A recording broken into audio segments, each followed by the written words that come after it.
Hi, it's Sunday morning. I have not been reading the Post because I no longer get the Post.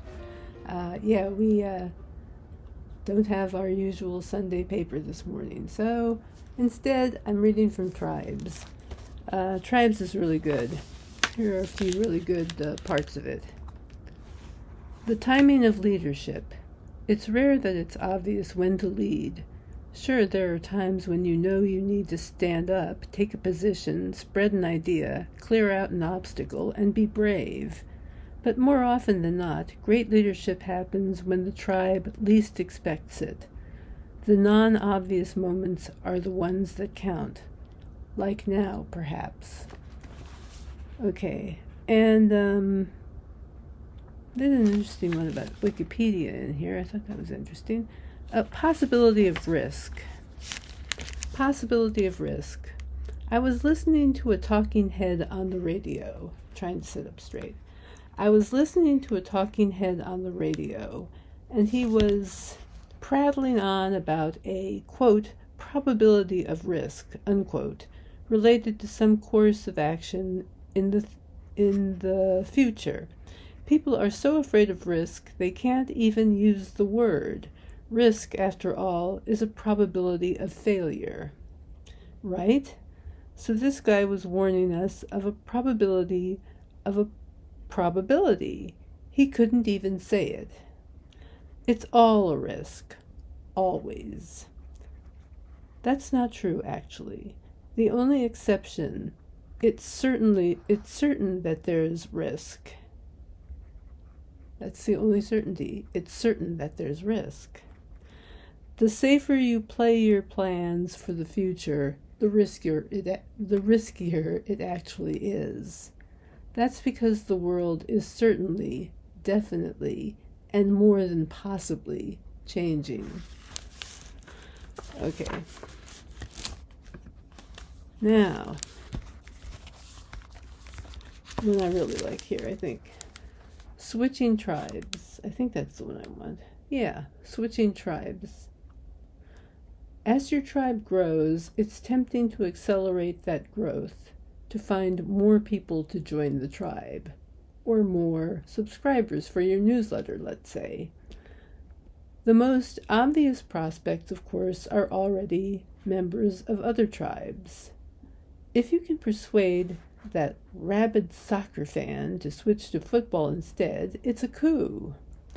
Or consider the full-page ad in the New York Times paid for by hundreds of evangelical Christians encouraging religious Jews to switch teams. And there goes a politician eagerly courting the loudest partisans from the other side to join her team instead. This rarely works. People don't like to switch. We may eagerly join a company and slog through a job for years, staying until the place finally declares bankruptcy. No, it's not the same company we joined at the beginning. Far from it. But to switch sides is to admit that we made a mistake. Growth doesn't come from persuading the most loyal member of other tribes to join you. They will be the last to come around.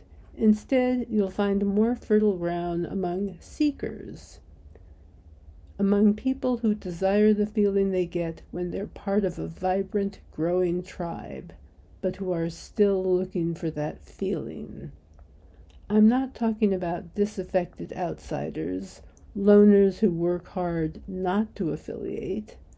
I'm talking about people at the fringes, individuals who might jump from one thing to another with less angst. If you're trying to persuade the tribe at work to switch from one strategy to the other, don't start with the leader of the opposition. Begin instead with the passionate individuals who haven't been embraced by other tribes yet. As you add more and more people like these, your option becomes safer and more powerful. Then you'll see the others join you. When stuff is in italics, I can barely read it sometimes. um, I think the thing that got me most was the part about people who want to be part of a vibrant, growing, seeking tribe. I think this is why I like screenwriting so much, because screenwriting is so much about seeking out other people, making friendships, forming relationships, developing trust, having a track record, showing up. Those things all factor into screenwriting. They factor into writing in general. Networking is essential for all writers. And, well, all I can say is I'm going through Tribes now because it's due back at the library, but I am definitely going to get my own copy of this book, no question about it, because you really need to look at it every now and then and remind yourself, give yourself a little kick in the ass, so to speak, because this book will do it. Tribes, yeah, I like it. And Seth Godin really does, he's thought-provoking and all that good stuff. Anyway, all right, that's it then. Be talking to you later. See ya.